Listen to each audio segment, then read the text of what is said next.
you have to learn to love the journey. If you're too much focused on the results or things playing out in a certain way, you'll be disappointed pretty quickly. And especially if you don't have something that drives you, a purpose Yep. beyond just the business itself. Starting out, it's all about, I need to get this next milestone. And after I get this thing, like for instance, raising capital, then everything will be fine. And in reality, each new milestone brings its own new set of challenges. What is going on, L&M family? I got a special privilege today because I'm hanging out with some ballers, plural, two amazing women, the CEO and COO of BuilderFi. And BuilderFi, we're going to learn a little bit about that today. They empower construction SMBs by streamlining cash flow management. And if you're operating a business, how important and vital or painful cash flow can be for you. And so we have Miss Stephanie Del Valle. She has a curiosity in problem solving and a dedication to data-driven decisions, which y'all might know. I like curiosity and data-driven decisions. And then we also have Isabel Rodriguez, who has been out there. She launched a stone fabrication and installation business. And this is where she experienced the pain that contractors deal with around like just getting paid for all the damn hard work that they do. And so if you're new here, I'm Jesse, and we're about to get an inside look at Stephanie and Isabel's path to success and the lessons they learned along the way. And now we're going to get to know Miss Stephanie and Miss Isabel. Ladies, how are we doing today? Fantastic. Been great. Yeah. So y'all are in Florida, correct? Yes. What part of Florida? Miami. Miami. Okay. Everybody wants to know, maybe not. I know I want to know. Salsa. Y'all dance salsa, merengue, bachata? All of it. Of course. I do too.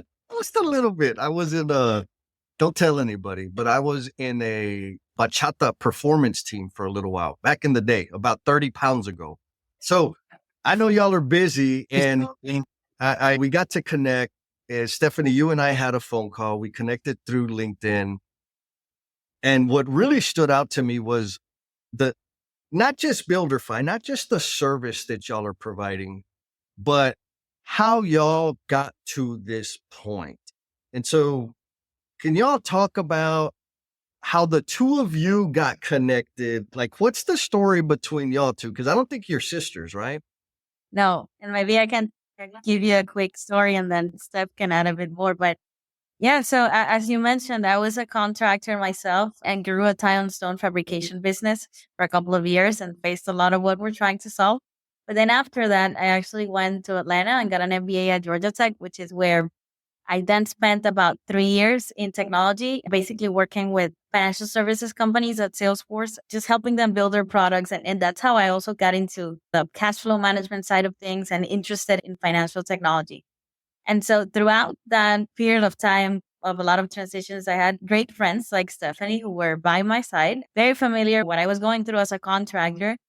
At some point in time when I was getting my first commercial jobs and I was experiencing getting paid 90 plus days at time, Stephanie and some of my other friends were there to sometimes be my builder guys and provide some help in that regard. So we've been friends for more than 8 years now. Wow. We're actually roommates. And so when I got into BuilderFi, I started out last year, at the beginning of the year, just thinking about it while I was still at Salesforce working with financial services companies. That was really when it stood out to me how important it is to build products that basically serve underserved communities and businesses. So when I started working on the BuilderFi idea at that very point in time, I discussed with Stephanie. And after a few months, I already had that a bit more past the idea stage. I joined an incubator program and then Stephanie was there every time I came back from that incubator program and started working with me more as a consultant part-time. And then eventually got so excited with the project that she decided to join me full-time later in the year. And so Stephanie also had this great supply chain optimization and fintech experience. She was at a fintech company at the time. And so I was resorting a lot to her in terms of what do you think about this? And it was so very organic for her to join me. So, Stephanie, is all that true? 100%. I mean, for me, it was a very natural transition because I was working, as Isabel mentioned, as part-time or more of a consultant role. And I was not 100% in the business at the beginning at the ideation and prototyping stage.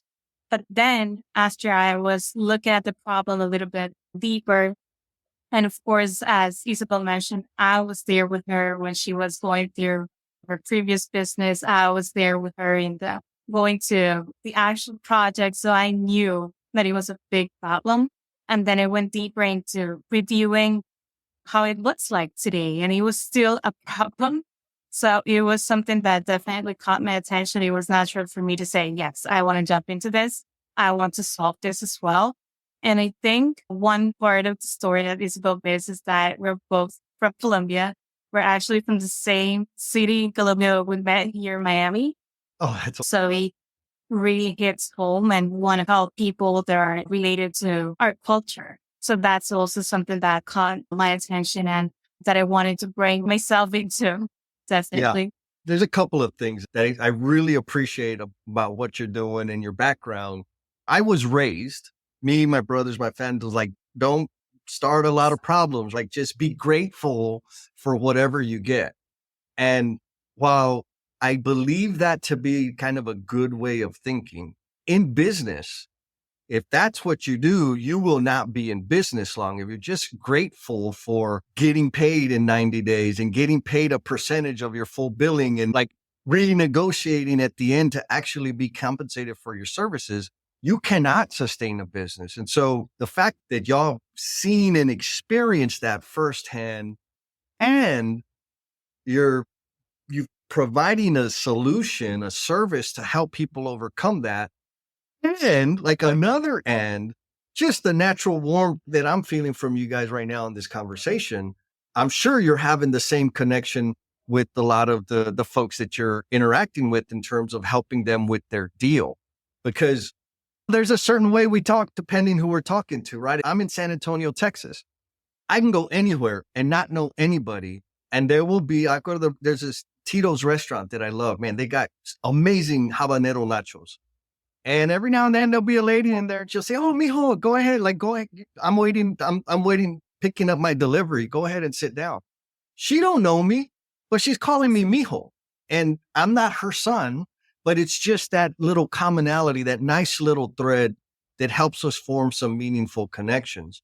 So along those lines, in terms of, I mean, y'all have been your feet first, all in. This isn't a side gig, right? Yeah. What are some of the touching stories that y'all have been able to experience from like concept to launch to where we're at now? But before that, we're going to give the L&M shout out to Miss Andrea Pearson. L&M family member Andrea sent me this awesome message that kind of got me hyped up. She said, "Your show is absolutely phenomenal. I love your humble, enthusiastic approach to construction, business, and work in the trades. And I appreciate the interviews, but I also love your solo casts. It's good to hear just from you too." That made me blush a little bit because I'm getting all the attention in that one. Folks out there, L&M family, I love the comments, the stars, the likes, the shares. Send me a comment, send me a review, any and all the above so that I can celebrate you in a future conversation. Well, I think it would be great to touch upon what we've experienced, but then also I think it's really important what gives it all meaning, which is when we can see a customer that we've helped past just providing capital and more, how can we see their business growth and their personal situation? So I would start with the business. And I think all entrepreneurs can agree to this. It's, you have to learn to love the journey. If you're too much focused on the results or things playing out in a certain way, you'll be disappointed pretty quickly. And especially if you don't have something that drives you, a purpose Yep. beyond just the business itself. And so I think that's really what pushes you through all the different stages, which all of them have their own difficulties. A lot of the time, people, when they're not yet entrepreneurs or are starting out, it's all about, I need to get this next milestone. And after I get this thing, like for instance, raising capital, then everything will be fine. And in reality, each new milestone brings its own new set of challenges. So I think it's all about learning and embracing them. And so for us last year, it was just an idea.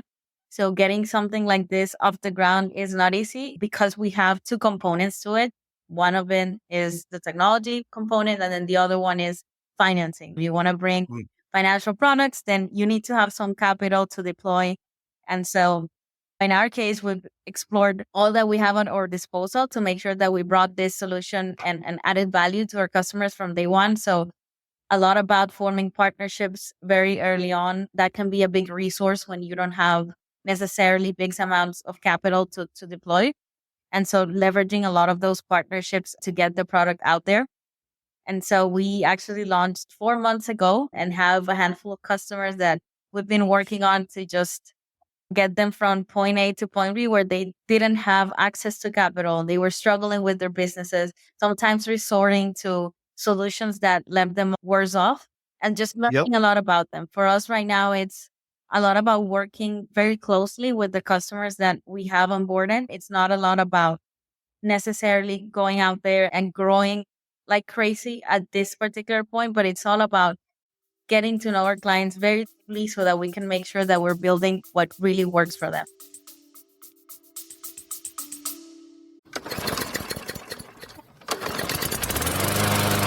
Check it out, hometowners. So Primo, he's a little bit embarrassed about like asking for some backup, some esquina. And so I want to hit you up and like if you're digging this content, pues give it un like, give it the stars or leave a comment. But if you really, really want to see Primo like get all chiflado, like for the reels, hit him up on the socials, Holmes. Like if you give him a comment in the socials and let him know what you thought about the thing, pues he's gonna light up. But only do it if you mean it because, yeah, you already know how Primo is. Se cree mucho el cabrón. So if you could do that, if you could leave a comment or a rating or the stars or whatever, that would be cool, man. My goodness. So did I hear you right that y'all launched 4 months ago? Yes. So apenas like you just know. It's so exciting. Man, I'm lucky to even be a part this early on y'all's journey. Okay. So I want to go a little further back. Like y'all launched, congratulations. Cause that's that. And I absolutely love your advice of like, focus on the journey. Because sometimes it's a long, lonely road and it may work, it may not work. Nobody like all of that's not easy. But before that hard part, there was another hard part. And I'm assuming, because I know I had this problem, making the decision to leave behind an assured paycheck, right? Leave behind the security of somebody else doing the business development, somebody else doing the follow-up, somebody else doing the QC checks. Like they don't have like, all I had to do was this one thing and I was going to get paid. I was going to get my check deposited every other week. And you know what? I don't want to do that anymore. I'm going to go start this thing that I don't know for sure anybody's going to like, anybody's going to buy. And I'm not going to get checks anymore. Like the only way I get money is by going out there and delivering some kind of value. And I still decided to say yes. Y'all did the same thing. What was that like? When you knew you had an idea, I feel like there's 3 points. We have an idea, then we know that you absolutely have to do it.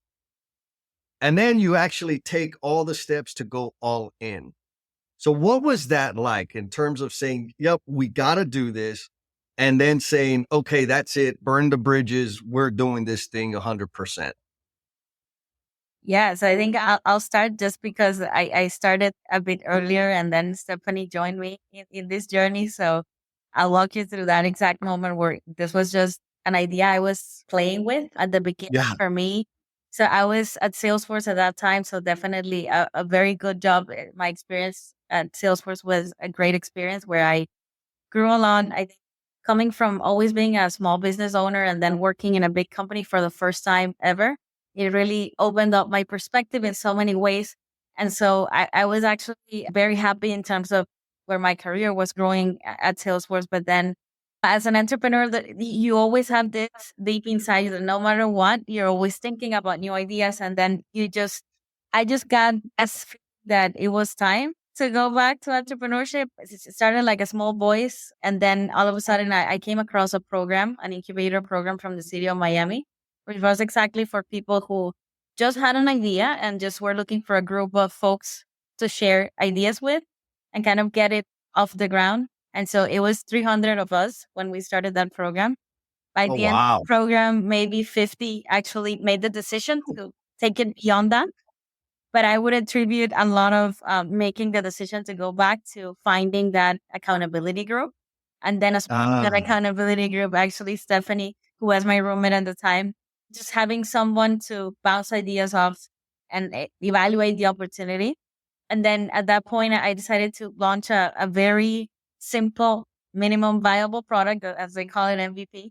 And so for me, when I saw that tangible life site and then spend a couple of months actually evaluating the opportunity, talking to as many people as I could, that's when I just couldn't get off board. I think at that time yeah. it was all about like, how can I say no? And it was not necessarily Yeah. easy to make the decision to go full time, but it was just what I wanted to do. So, and then I'll Oh, pass it on to Steph. yeah. Yeah, How for about you, me, Steph? Was it like super easy? Like, yeah, sure, why not?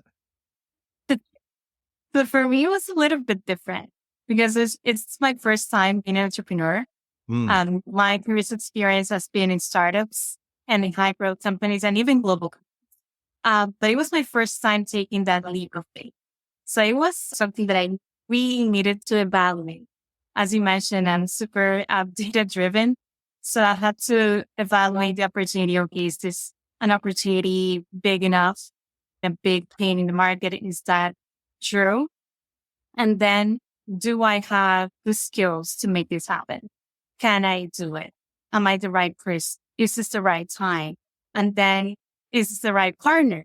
And Isabel has like, we've been friends for years and it was like the right opportunity at the right time and with the right person, someone that I trust 100%. And that I think is the most important thing where you're going in this new journey and a new business. It's just trusting the partner that you have. And we can have bad days, good days, and we'll always be back and, hey, this was rough or this was great and celebrate those successes as well. So for me, that was like the journey, taking that leap of faith and evaluating the opportunity and also leaving perfection behind. Because Oh, as you said, when you're in high growth companies or startups, even if it's a startup, you are hired to do certain jobs. So my experience has been always in strategy, operations, and handling revenue teams. But here it's me doing a lot of different things and wearing many different hats and doing a lot of things that I had no previous knowledge of or experience. right, right. So that has been a game changer and something that I still need to work on, leaving that perfection behind and just keep going and just do it, basically. Just do it. Figure out, do the damn thing because you're going to learn anyways, right? Like if it doesn't work out, you learn. But not deciding is, for me, is the worst thing. So y'all known each other for years, all the way back to when Isabel had the masonry business, the stone fabrication business. Was it apparent to y'all back then that y'all's different sets of experience, like professional experience, was like a pretty damn excellent combination to launch a business? Did y'all see that or that happened later? So I think that's the way I've conducted myself like throughout my life. I've been an entrepreneur since a very young age, always pursuing different types of ventures.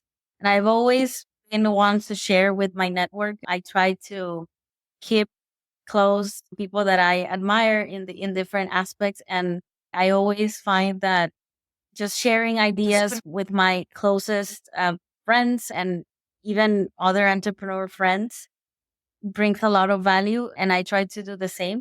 And so for me, it's always about having that set of people that I know can have complementary skills, also different experiences in life. And I always try to bring those to the table. So I would say in my case, I was pretty much aware of that. I mean, from Ah, Stephanie and even other friends, I'm always thinking about who can I talk to that has experienced something similar, that has a different type of background, that can share a different perspective with. And that's how I think we're trying to approach in building our own team. yeah. Oh, how about you, Stephanie? Was it like calculated or it just kind of made sense? I think it's awesome that when we're intentional about who we surround ourselves with and share our, like doing that knowledge sharing, the bouncing back, like there's a force multiplying effect when we're selective about it. But so was it the same for you, Stephanie, in terms of like how y'all's relationship began and grew? Like, oh yeah, this woman's got it going on and we got to figure this out. It's very natural to me, honestly. Like when we started working on this, it was like a natural next step, my perspective. But if you asked me like years ago when she had her own business and I was in a total different industry, I was in a skincare company. I was Ah, leading this company in the US and I was doing my MBA. So if you asked me at that time, it wouldn't have made sense. But looking back, I see how all of those experiences that I had in the past, in my past, companies that I worked for and past projects that I worked on, it all combined and made perfect sense right now. So yeah. that when that time came to take that decision and take that leap of faith, it was not like, oh, I'm just jumping off the cliff without really thinking about what I'm doing, but it was more calculated. Like this makes sense. And with someone that has had this entrepreneurial spirit, then it might not have been like natural to me because it's my first business, but I've always known that I wanted to be an entrepreneur one day. And I've always worked in high growth companies and startups. So it was always in me. It's It was just there. that, yeah, it was there. It was there. Oh, okay. Ooh, I got some more questions. But first, like technical question, because I don't know what I said it at the intro and I don't know what it means. The BuilderFi helps SMBs. What is an SMB? I have no idea. Yeah. So it's small and mid-sized construction businesses. And to Ah, be even more specific, no. we're starting to help subcontractors, especially those who have grown into commercial projects or at least are thinking about going into commercial projects and growing from residential loan, just because they experience a different subset of challenges when it comes Oh, yeah. to getting paid and actually financing the cost of labor and materials to get bigger projects. And so we're starting out with that subset of construction small businesses. And that's also led because I was one of those. And so I have a lot of Yeah. empathy about what they're going through, how hard they work to build these businesses, and how sometimes these little details in terms of payment terms and contracts can truly derail their ability to grow. Yeah. Awesome. Thank you for that. Now I feel like, duh, I should have known that. Got it. So here's a fun question. What advice, we'll start with you, Stephanie. What advice do you have for other aspiring entrepreneurs around being the roommate of your business partner? That's a great question. So, well, I think that I mentioned this before, leaving that perfection behind and changing that mindset of, I need to know it all. I need to be an expert in everything. You don't. You have just to try it out and do it and see how it goes. That experimentation and have that flexibility or that ability to change very fast. And Yeah. that's what happens every day. Like the idea that we had maybe on Monday, today is not necessarily the same, or we were able to test, oh, this doesn't really work. So having that flexibility. And then I think one other advice that I would have is prioritizing also rest because it's a long journey. You don't want to burn out and it's inevitable. but it's manageable. So, for Ah, example, in my case, I try to rest at least on Saturdays, but have a little bit of time for myself so I can think and recharge and keep going without necessarily burning out and not looking forward to Monday and things. So, yeah. Awesome. Thank you for that. How about you, Miss Isabel? Advice on being roommates with your business partner for anybody out there that's considering that. Yeah. So I think that it's actually very popular in startup founders. Oh, Look at Y Combinator and those accelerator programs that require founders to move to a city. Usually founders move together in an apartment, and that's kind of where first few months of startup building happen, literally night ah, building together. So I think it's very popular in startup founders. It makes sense for a few reasons. One of them is a lot of the times you have limited capital, and so you try to maximize resources yeah, as much as possible. And so sharing a space for both work and living, if you have that possibility, of course, people have different situations in life and start an entrepreneur at different stages of their lives. So that's obviously not applicable to everyone.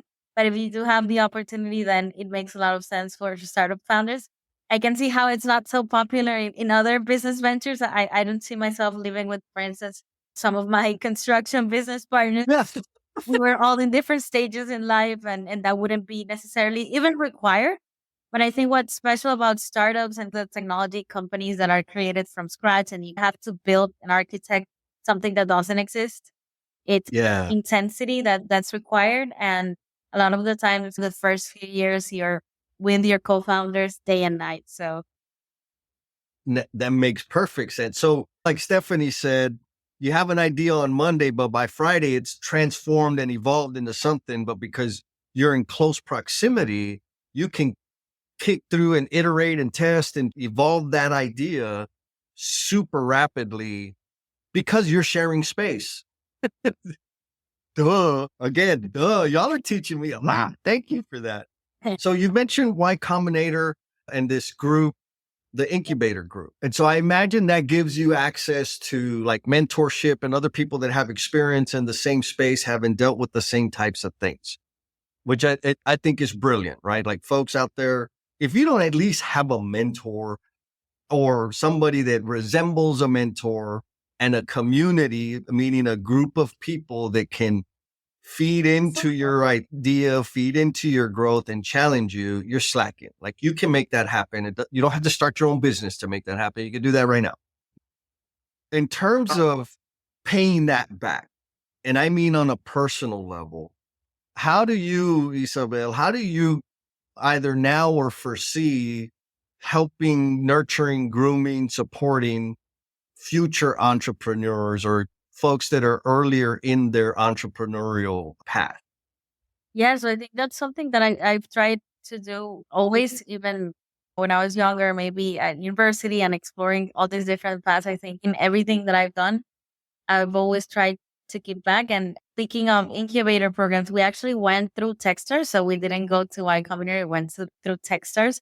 And Got it. they have this very nice principle, which is give first. And I think that's pretty much aligned with the way I think about this, in that when you've been through a journey, you don't really know who's watching. And a lot of the time, especially because we're talking about Hispanic and kind of other Hmm. communities, I always think about that and try to help anyone who reaches out or even doesn't, in terms of either going for something I've done. So speaking of Texters, a lot of the times once you've done one of these programs, other founders that are interested in these programs will reach out and ask you questions, whether that's on how to apply or how the program works. And so I think that's one of the ways where we're already giving back. And I think even through our work at BuilderFi, it's a lot about, I try to share with our clients a lot of my experience past what our platform offers and the services we offer, but more like what I went through. I think in my case, I've experienced it myself with mentorship, where many times through mentors, I've learned life lessons that have maybe prevented me of making a mistake that Hmm. I would have done if I didn't get that advice at that time. So I always try to share from what I know. And if I don't know the answer, then maybe connect that person to somebody that I think would know the answer. I love it. I love, because that's what I think what I love about what you just said is you're actively sharing your experience and the lessons that you've learned in whatever way possible, right? Like you don't have to be the unicorn to start helping people. You can help people right now. And you're doing that, which I think is phenomenal. Plus the TechStart the incubator that y'all were a part of, the fact that it's part of the deal is phenomenal. Because I don't know about y'all, but I personally, one of my core values is generosity, because I know the more I give and serve, the better my life is. And by life, I'm not just talking about money. I'm talking about fulfillment, relationships, rich, deep connections. Like when I'm generous, when I'm being greedy, it's not as awesome. So how about you, Miss Stephanie? Is that something that was like, yeah, we need to make that a part of us for our personal development? Where do you land on the sharing your gifts and talents with the world?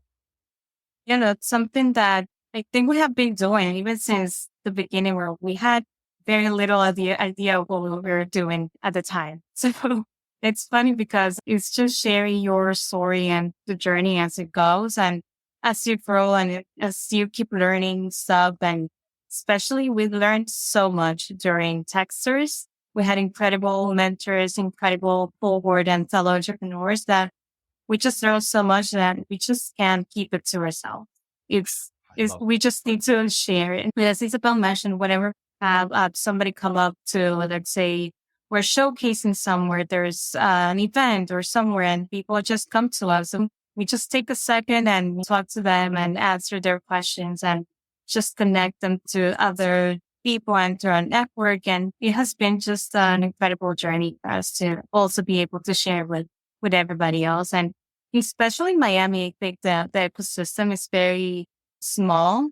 So it's still small. So that's also a positive thing in a way, because you can connect with a lot of people and make meaningful connections as well, and really help, not just say that you're going to help, but really do it and connect with the right people.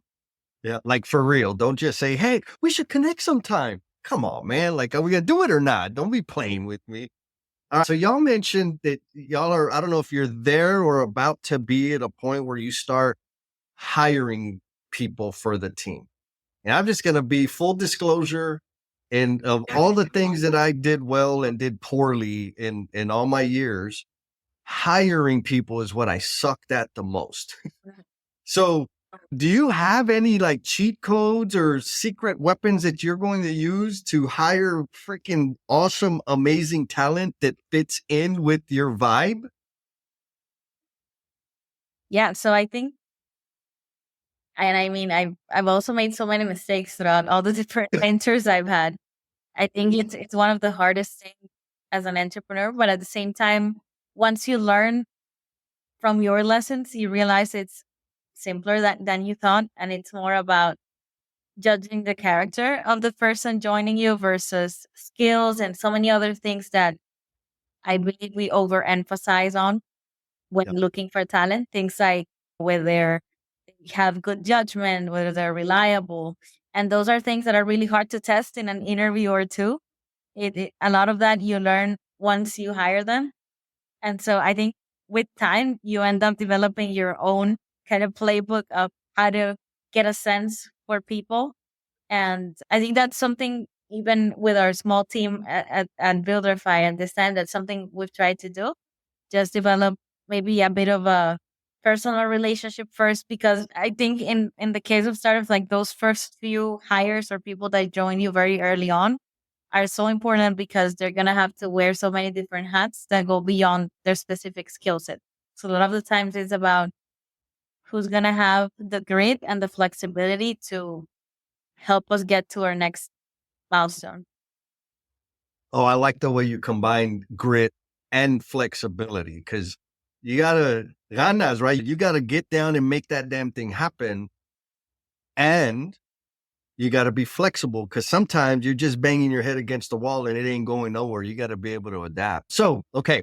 Well, I got another. Am I asking too many weird questions? No, I don't know. Okay. I'm like, this is amazing for me. When you had to make go through the steps of shutting down your stone fabrication business, what did that feel like for you? How did you cope with saying, okay, I gotta be flexible here. I gotta stop and go a different direction. How did you make it through that?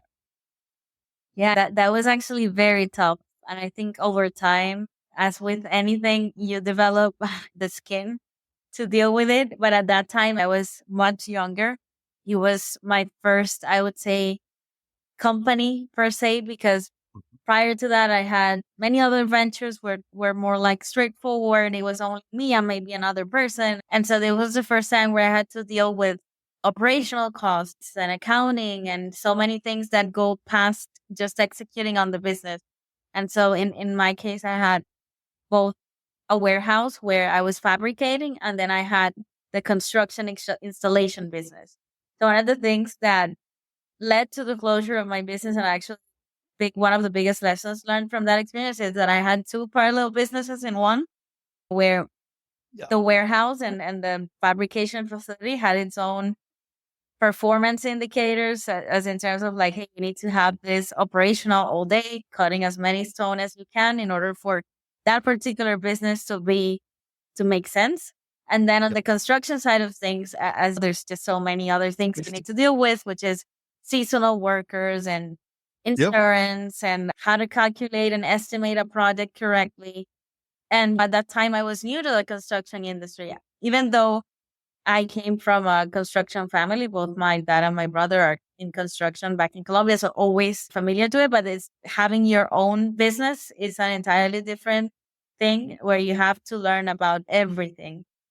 And so it was definitely hard while I was doing it, and even harder to let go because I had invested so much time and energy and I had learned so much and I had grown to love the business so much, the customers, the projects. I think there's no better and thrilling Yeah. feeling than what you get when you finish a project and you see it. That's one of the most beautiful things about construction. You get to see when you build. And so it's Yes. definitely hard. And then I had a business partner and I had so many things. And getting all those things sorted when you close down a business, apart from what I just described, it's definitely tough. Oh, I applaud you for making the hard decision because there was probably an element of self-care and wellness there that was not being totally fulfilled. And so, Stephanie, you being a caring friend, what was it like for you to see, man, girl, you're struggling over there? Like that don't look like fun. And then watching or witnessing that transition, the exit of that business. Fun. Because actually, like a friend, I just wanted to help her, wish that things would have been, let's say, smoother, right? Because as Isabel mentioned, she used to work in these beautiful projects, and I actually made her to love it as well. Yeah. Because I would go with her to the job sites, and it was tough, definitely. But I think what I admired most of Isabel's as a person is her ability to just, I would say, transform herself Ah, every time, like learn and grow and just complete different thing or just transform it into something better. So she took this hard decision and she was so graceful about it as well. And then said, okay, I'm going to do my MBA and then I'm going to move into tech. And she just took this decision and made it happen again and again. So it's this ability to just transform herself into something even better, larger, stronger. wow. So that's how That, I see it. nah, inspirational. That's awesome. And you were there too. So applause to you. So before we get into the last closing question, if one of the L&M family members out there knows a contractor, somebody in the construction space, small to medium sized business that is looking for some support or help on their cash flow stuff. BuilderFi can help, yes? Where do they go? Do they call Stephanie? Do they call you, Miss Isabel? Is there a website? Like, where are all the places that people can go to connect with what you guys got going on? Yeah, so absolutely. Our website is www.builderfi.com. But if anyone is on LinkedIn and from your amazing community wants to reach out directly to us, my name is Isabel Rodriguez. Please do so. Reach out on LinkedIn. I'm always happy to talk to contractors, whether that's to discuss how BuilderFi can help them, but then also even connecting. As I said, I'm someone who really values connecting people. So sometimes it's not necessarily with what we offer, but I just love meeting contractors, learning about their businesses, and just serving the industry in any way that I can. Oh, I love it. I love it. And so what I'll do, I'll make sure, folks, in the show notes, we'll have the link to the website. I'll put Stephanie and Isabel's, not Instagram, LinkedIn link. So y'all can connect and one, you have super inspirational story, like personal story. And two, you got some real value to help this industry with, and this industry needs that. So folks, hit them up. And so now it's time for the closing question. And here it is. What is the promise you are intended to be? As a business or personally? Or Both. Well, I think as a person, I just want to be able to share my gifts and any and every gift that I might have with the world. I think a lot of the times we tend to quiet ourselves and maybe are shy to share what we think or our talents. But I've grown to realize that doing that is actually preventing others from being helped or having access to something that might work for them. So for me, it's like, how can I share this with as many people as I can in any way? So that's my personal mission. And then in terms of the business, we are trying to solve a big problem, which is slow payments in the industry. And that can be solved in so many ways, whether that's through financial products that give access to contractors for short-term capital or long-term capital that they might need, which is kind of the space where we're at. How can we make these contractors have better options out there so they don't have to resort to pricey, maybe MCA loans or things that don't really help their business grow? And then how can we build a tool that gives them clear and straightforward views of their project cash flows, which as a contractor, a lot of the times I was always juggling from one job to another. And sometimes it's hard to really see which job is profitable. And you end up mixing everything up. And so for me, it's all about how can we give them access to better financial products, but then also the power to grow their business by understanding their financials. Oh, you gave me flashbacks because when I was in the trade, I came up as a plumber. And so I was a superintendent for all. And I remember there was a period of time where it was like everything I looked at was a damn spreadsheet on the P&L statement for each project. And there were 12 projects. And like there were times where it's like, no, that's a different, what are you talking? We don't have that much money in the budget. Like, yeah, we do. Like, oh, that's the other project. Son of a gun. Anyways, I love it. Awesome. How about you, Miss Stephanie? What is the promise you're intended to be? My case, personally, I just want to make an impact, leave something good in the world. And as a business, I want to empower every small and medium-sized construction business to make better financial decisions. That's it. You say that's it like it's a small thing, but that's a huge thing. That's a big promise. Yeah, I love it. And I think it's easy for people to get distracted on the idea around funding and capital and operating the business and cash flow. But for real, when those things aren't smooth, life is hard. Life is stressful. Like people lose sleep. People don't take care of themselves. People are disconnected and not present with their family because of the poor, crappy conditions around billing, invoicing, and getting freaking paid. Yeah. And y'all, BuilderFi and you two women are going to be helping transform people's lives like for real, enhancing their quality of life. And I'm grateful that y'all gave me some time to talk to you and let me be goofy and didn't like shut me down and slap me. Did y'all have fun? Yeah. So not so fun. Awesome.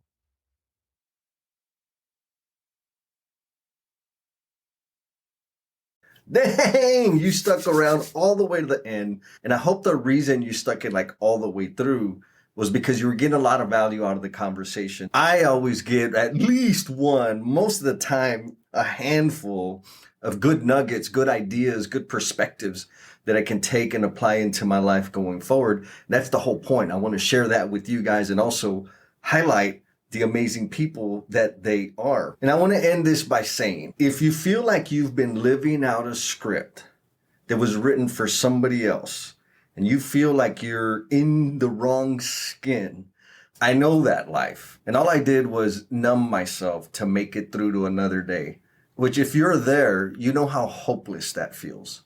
I want to recommend that you check out Becoming the Promise You Are Intended to Be. The stories in this book will help you know that you're not alone. They're my personal stories, like the real stuff that I went through, and I'm sharing them because it helps keep me sober. It helps me contribute my gifts and my talents in service to others. It helps me turn my failures, my shame, my embarrassment into something useful and positive. So check it out. Be kind to yourself, be cool, and we'll talk at you next time. Peace.